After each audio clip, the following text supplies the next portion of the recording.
Well, hello, this is Dr. Stephen West, the Superintendent of Winona Area Public Schools, and welcome to a new edition of Making the Grade. I always enjoy having a guest here, and this time I have my second group of young folks here in the school system. I want to welcome you, and I want to make sure I get all your names right, okay? So, well, you all look nervous. You all nervous right now? Relax, we're okay. So first to my left is Ali St. Ange, and she's a WK student council member, is that correct? Yes. Excellent. And she's a woman of very few words, so we're going to see if we can pull it out of her. My middle schooler is Parker Hawkinson. Yep. He's an 8th grader there, right, Parker? Yes. Excellent. And over here to my far left is Daria Gateman. Is that correct? Gady. Yes. Gady. So you see that? I was screwing it up already. And they are all student council members. She is a sophomore at the high school, and I want to welcome all three of you. How are we doing? Good. Relax. You guys are all kind of focused. Yeah, just relax. We're okay. Just a nice little conversation we're going to have with our community here. So let's start with this. All three of you are in student council. Tell me about it. Let's start over here with Daria. You're a high schooler. Yeah. Tell me about student council. Student council at the high school is really great. We work on getting everyone in our whole school involved in as many activities as we can, and it's really fun to be able to be with, get to know everyone, and we make sure that everyone's voice is heard and that they feel important. Yeah, but so what do you work on? What does student council, what's their purpose at the high school? Definitely to just make everyone feel like they have a space for them at the high school, and to feel welcome in everything that they do, and that they don't have to fit into a cookie cutter mold, that they can be very unique. That's wonderful. It's really nice that our high school is so accepting of everyone. Excellent. Okay, Parker, so you get to follow Daria there. So at the middle school, tell me about it. It's a lot like the high school. We do a lot of activities. I mean, you only get to be in school once. And we, student council, want to make it fun. We have dress-up days. We have fundraisers that... So before we go on, tell me about this dress-up day. What does that mean for you guys?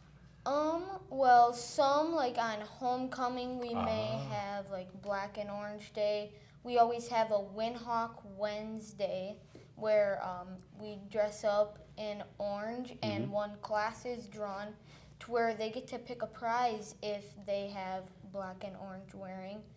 And then we also just have, for some fun days, maybe Wacky Day, where you maybe wear clothes backwards. Don't do your hair. Don't do your hair? Yeah. Now, so Parker, so is that very similar to the high school? Do you guys follow the high school, or do you guys have your own little, at the middle school, your own little twist? Well, that's what student council decides. We will look at what they have, the high school, and we will decide, do we want to keep this or do we want to change it? Sometimes we keep it, sometimes we change it. Oh, okay, so it's not directly in line with the high school. No. So one of these days I'd like to come and talk to the middle school student council, because I'm trying to make sure that we align the middle school to the high school. And maybe these wacky days and things like that, it might be a better transition to have transition there, or tradition there, all the way through the middle school to the high school. But I get it. You don't want to always look and be like the high school, so I hear you, Parker. Thirdly, but not last but not least, Allie, what do you guys do over at WK? We do pennies for patients. Now tell the community what that is, pennies for patients. What does that mean? Pennies for patients is anybody can bring any type, $100, $50, even 1 penny. It doesn't matter. It helps kids get out of cancer and help. Is that right? You guys are working with cancer prevention and that kind, so whatever that money is donated, you give for cancer? Yes. Oh, isn't she wonderful? Yeah, this is cute. She's adorable. Anything else you guys do? We have a buddy day, which we brought a stuffed buddy, and Is that like the stuffed animal type of thing? yeah, I think I saw some pictures of that. You guys get to bring them to school, and yeah. you get wear pajamas or something on that day, or No, no? that's pajama day. I'm so sorry. That's pajama day. Okay, so there's a pajama day, and then there's a stuffed animal day. Yeah. Okay, tell me more about this stuffed animal. Well, we brought in some money, and we made enough money for the buddy bench, which is a person is sitting on a bench, and another person sees that person sitting on there. That means that that person needs someone to play with. Oh, that's the buddy bench, and that's at WK. Yeah. So you mean to tell me that if I went and sat on the bench and I was by myself, somebody from WK would come out there and sit with me at the bench? Yeah. Oh, okay, that's a very emotional thing there. Okay, I want to know more about this down the road here. We're going to talk about this buddy bench thing. Is that just at WK? Yeah. Wow, okay. Isn't that nice? Yeah. Gosh, our community, I'm just so happy that what our kids are doing in the system. That is amazing. So why did you choose to be in student council? What was it about student council, Daria, that drove you there? Student council, there's so many different things. I know that I can only go through high school once, and I only have one opportunity to go through it, so I want to make it count.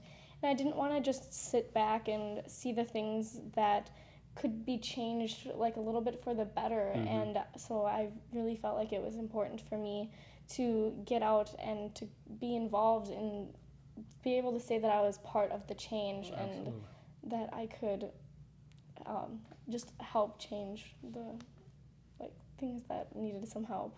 Now, are you in the leadership of the student council, or are you just a member of the council? This is my first year, so I'm just a member. Just a member? But I'm hoping to definitely continue throughout my high school career and maybe get on the board and be a class leader. All right, so when I come back to you, we're going to talk about, give me some specific things that the high school is doing, really specific that you can think about it. What are we doing for the future with student council? How about you, Parker? What got you on the council? What made you go there? A lot of people say that school is boring. They don't want to go there. Student council, we want to make it fun and positive. So like we do, we have the wacky hair day, or we have different You're back to that spirit wacky hair day, days. huh? And then we also make school improvements.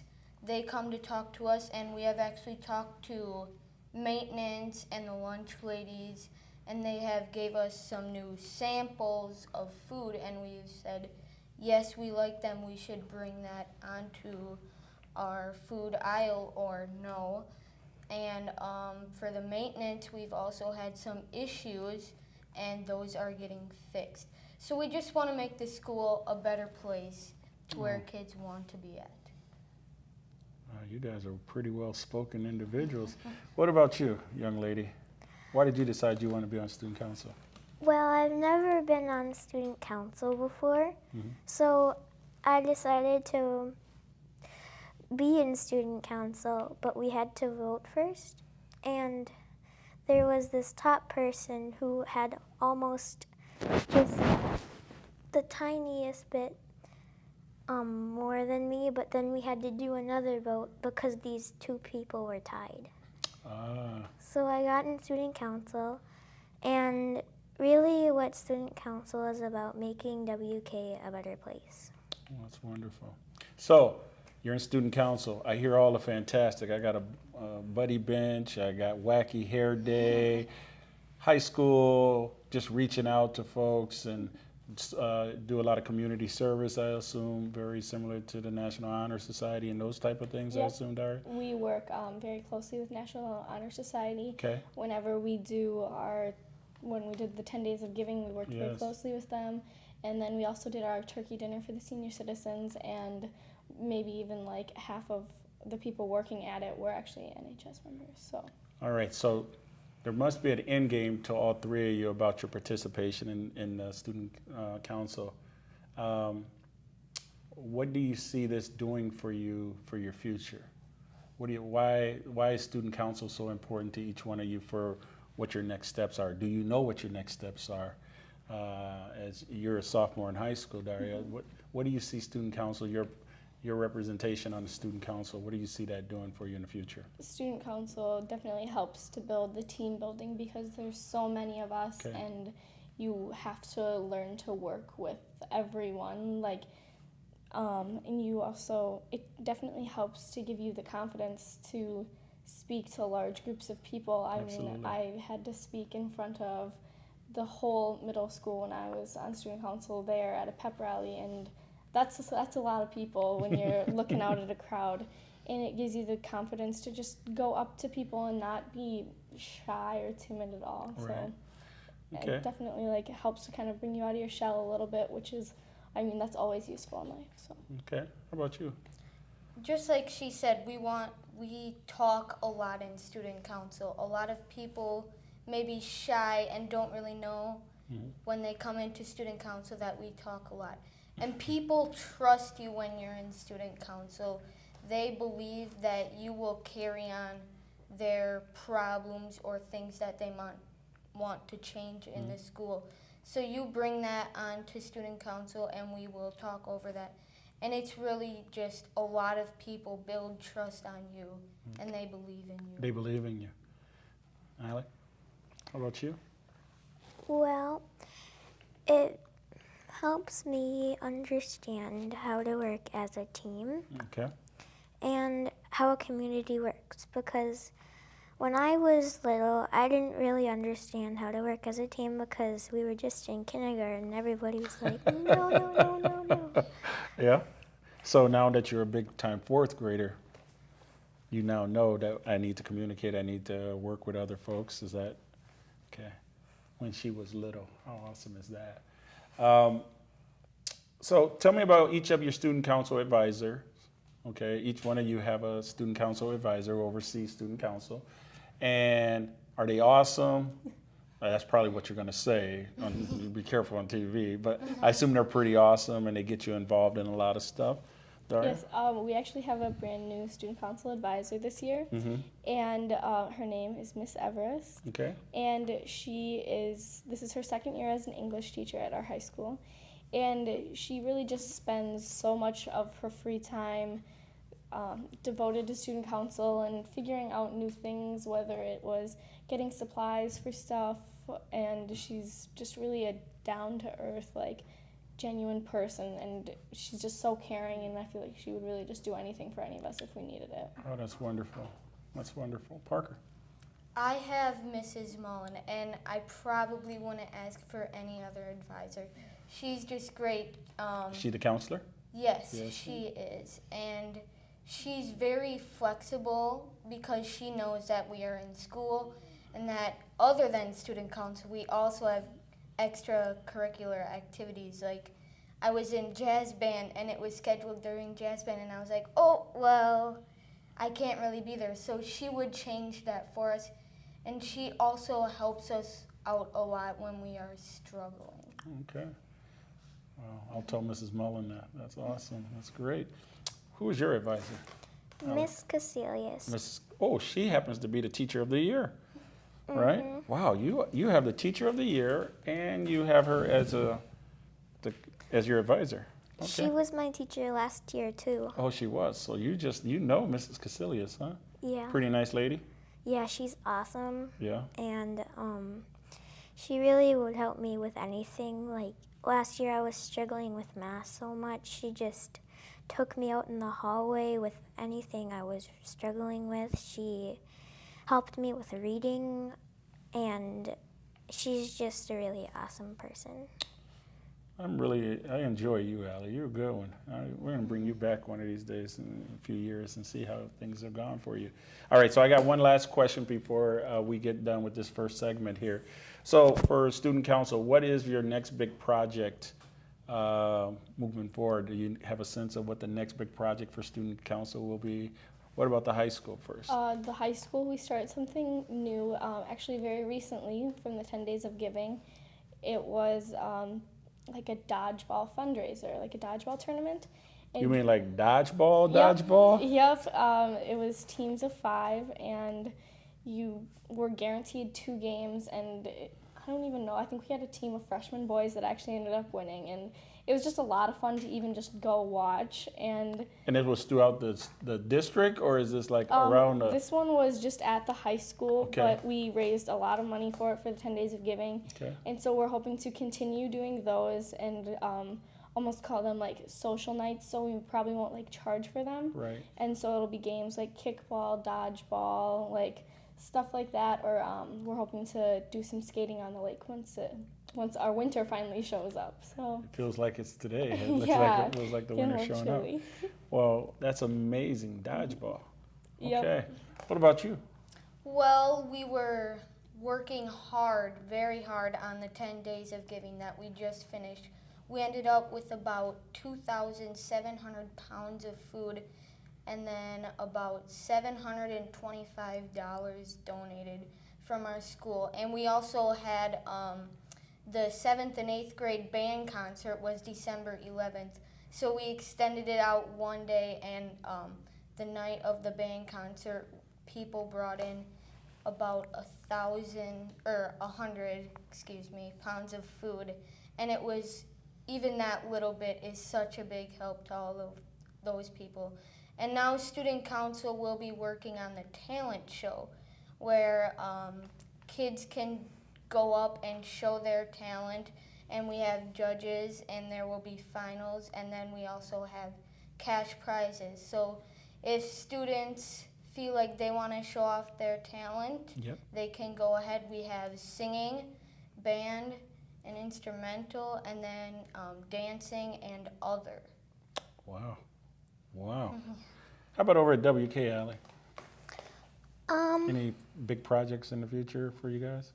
I mean, this whole buddy bench thing is pretty impressive, but anything else out there? Well, we're still working on the buddy bench. We just got done voting for the sign that's going to be over there, and it's orange and black, has a picture of Herky on it. Oh, you got Herky even on it as a picture? Yeah. Okay. And it's the orange and black, obviously. Okay. So there's not really another next big project because we're still working on the buddy bench. So. Okay. Well, that ends our first segment here of Making It Great. I'm really just emotional right now, and I don't know why. So I want to just take a few minutes. We'll be back in a bit after this break here. A state-of-the-art fiber optic network. Sure, you've all heard that. But what does it mean? Well, if you're an HBC customer, It's television in crystal clear high definition and whole home DVR. Blazing fast internet speeds, perfect for gaming or movies. Phone service with your choice of features, including unlimited long distance. And now, HBC has expanded service throughout much of southeast Minnesota. Call today and see what it's like to be on a state-of-the-art fiber optic network with a local company receiving national recognition for their service. Well, welcome back. This is Dr. Stephen West, the Superintendent of Winona Area Public Schools, and welcome back to Making It Great. This is our second segment, and to my immediate left, I do enjoy bringing a couple of our administrators here who are in charge of a couple exciting programs in our school system. To my immediate left, this is Mark Winter, who oversees what we call the SLIP program, which is the Spanish Language Immersion Program. I can't believe I remembered that like that. That's good. That's pretty good, right? And to my far left, Arthur Williams, who is the Jefferson principal, Jefferson Elementary principal, but also has the STEM, which is the Science, Technology, Engineering, and Math program. So this segment, we're going to talk about these two exciting programs and talk about how things are, what they are, talk about the registration and the application piece there going forward, okay? How we doing, guys? Great. Yeah, we're all right? Good to be here. Yeah, well, thanks for being here. So let's start with let's start here with Mark. Tell me about SLIP, Mark. What is it? Well, SLIP, an abbreviated version of SLIP, really is the instruction of the core material in the Spanish language. So all of our classroom teachers, 90% of their day during the classroom time, they do speak Spanish. The curriculum is very similar to the traditional classroom. Mm-hmm. The standards are the same, but the actual delivery of the material is in the Spanish language. That is through second grade. Mm-hmm. Once students do reach third grade, then there is a shift to the language arts being taught in the English language. But for the most part, the first 3 years of elementary, the majority is in the Spanish language. Other than the specials, art, music, Phi-Ed, those are still remain in English. How's it going? Going very well. It's really amazing. I know for a lot of people it seems kind of out there that you would do all the instruction in Spanish, but when you see how far these kids have come in just 3 months, it's really amazing, and it's really a neat thing to see. So I'm excited, everybody, because this is big time for us, and we're going to talk about registration and that in the future here in a bit, but that's exciting to hear. Okay, Arthur, tell me about STEM. Well, at STEM, as you said before, it focuses on science, technology, engineering, math. Just like any of the other elementary schools and WAPs, we have the same curriculum, but we do a couple things that are a little different. We have an interdisciplinary approach where the content areas are integrated with one another. So for example, during a guided reading group, you might see the students reading a science text, and that science text is connected to what's going on during science time. And you also see the classrooms and an inquiry-based learning. That's where the students learn to ask questions, so they guide their learning. And not only do they learn how to ask questions, they learn how to answer questions. That's exciting too. Yes, it's very exciting. And I have to tell you, it's rare for a school system of our size to have both of these type of programs in them. And so there's a lot of work, and I'll tell you up front and to my community, I really appreciate the leadership both of you have had. So let's talk about around these two programs. So let's talk about the application process, because we want to make sure we keep both of these programs vibrant. So tell me about the application process. Well, both of the application processes are similar. There are a few differences, and I'll let Arthur explain, kind of the overall. The differences for Madison is we do have a limited number of seats for our Spanish language immersion program.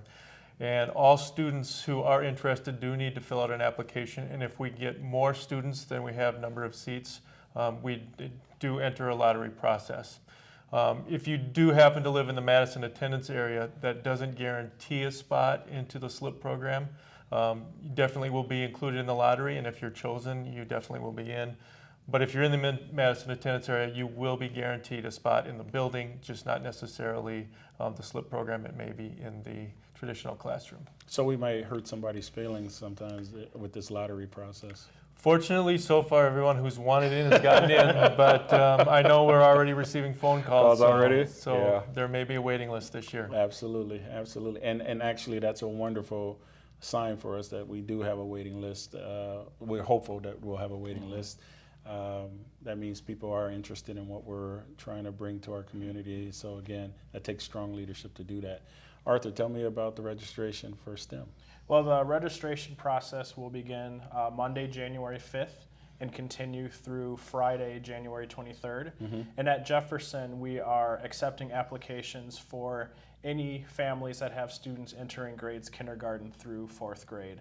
And as Mr. Winter shared, if we get to that point where we have more applicants than seats available, we will have a lottery which will take place on Friday, January 30th. And our STEM application process, we have a number of seats based on students that are coming in. And also, if you are in the Jefferson STEM attendance area, you are guaranteed a spot in the grade level that you are going to enter. So that's the big difference between Madison and Jefferson, where at Jefferson, if you are in the attendance area, you are guaranteed a seat. And if you're in the Madison, you're not guaranteed a seat for SLIP. Correct. And the other thing with Madison, it is just kindergarten. And it's just, I was going to ask. Where STEM is K4. Okay, so what we have now is we're trying to build up with the SLIP, the Spanish immersion program, to build this program grade level by grade level. So we only have space for kindergarten walking in because the rest of the kids will be moving. But with STEM, K4. K4. Yep, okay. So how will people get this information, and how should they go about applying? We encourage, both Mr. Winter and I encourage families to look on the district webpage as well as our individual school web pages. And we'll have links that will take you to an online application process. And the applications will be found both in English and Spanish. So for families that need a Spanish application, they can find one. If you are not available to get online, you can call Jefferson or Madison, and we'll send a hard copy out to you, so that way we can make sure to capture all interested families. So they can go online, and now that's a bit different, or is it about the same that we did last year? It's similar. Okay. There is an actual online process this year, Okay. where last year basically it was either hard copy or mailed in, and we encourage people to use the online process. Okay. We've gone through the forms, and it's a pretty easy process if you have that access. But if you don't have computer access, we don't want to exclude you. So definitely contact the school. Absolutely. There will also be a postcard being mailed out. I believe it's the 29th of December, which basically will give you some directions. It'll send you to our websites and things like that. So you can be looking in the mail for those as well. As we go through this segment, I want to get back to both of the programs because that's where the excitement is. But let's talk about parents, and will we have opportunities for our parents to be able to sit down with both STEM and SLIP to just sit down and tell them what this whole program is all about, each of the programs are about? Yeah, each of the programs, STEM and SLIP, we're going to have informational nights. The STEM informational night is January 13th, 2015 at 6:30 in the Jefferson Gym. So that's a chance for families to come, talk to me, meet some of the main office staff. We'll go through what a year at STEM looks like, and we'll see some of the things that the students will experience in a STEM classroom. Okay. At Madison, we're having a very similar meeting. It'll be 2 days later on Thursday, the 15th at 6:30 p.m. And again, we will have our classroom teachers there. Myself will be there, and we will have some short videos and things and really get a little more in-depth as to what the program looks like and what a typical classroom day would look like for the students. So we're towards the end here, and I'm thinking about STEM. I'm thinking about SLIP K4, elementary. We're going to have it up and running. SLIP is going to take a couple years to get to 4th grade. STEM is already K4. Great. What is the objective, just as principals? Do you know what the plan is? I think I know what the plan is. It's super, but but what is the plan moving forward with both STEM and SLIP for the middle school and potentially to the high school? So that our families know that it just doesn't end at 4th grade. Right, exactly. With the STEM program, with it being K4 and having our 4th graders move on to the middle school as 5th graders, Mr. Mark Anderson, the principal at the middle school, and I, and some of his teaching staff and my teaching staff have been working together to make a K8 plan. So that way, no matter where the students enter into the STEM, whether it's kindergarten through 8th grade or if they enter as a 4th grader and go on to the middle school, they'll know a direction or a vision of what their experience as a student will look like. That's fantastic. In the SLIP program, it's going to be a process to build as we go. We haven't determined exactly what the middle school is going to look like, but the initial plans is to definitely continue it through middle school and into high school. And again, that's several years away, so we don't know for sure what that will look like exactly. But from our initial conversations, it will be to continue the SLIP program, to continue it as an immersion where you will be receiving at least some of your core curriculum in the Spanish language at the middle school. Yep, and that's exciting. I think it's exciting when our families invest their resources to choose one of our programs, that it doesn't just end at a 4th grade experience, that this inquiry based, this integration of the content, the Spanish component, that's all very, very important, that they know that there's something down the road if they so choose to want to continue. And it's exciting too, because you hear a lot of talk at the high school of STEM classes that they're building, and it's good to know that my students down the road too, when they get to the high school level, will have I totally agree. I'm excited about it. Well, for both of you, that seemed like a quick segment, didn't it? Yeah. They were just getting relaxed. Well, I want to thank both of you again. I people talk about the superintendent, but the real work is with the leadership of each of the sites. And I know for you, Mark, you have not just at Madison in a traditional school, but you have the SLIP program and trying to make that work at your site. And I want to thank you for that. And for you too, Arthur, just trying to bring that STEM program to life there. And I'm just excited. I'm looking forward to the future. Yeah, thank you both for your work on that. Thanks for having us. That concludes our Making It Great. I look forward to coming back to you with the new year. I want to wish everybody out there a Merry Christmas, a Happy Hanukkah, a Happy Kwanzaa, and even if you don't, I hope you have just a tremendous winter break. But thank you very much, and I'll see you again in the new year.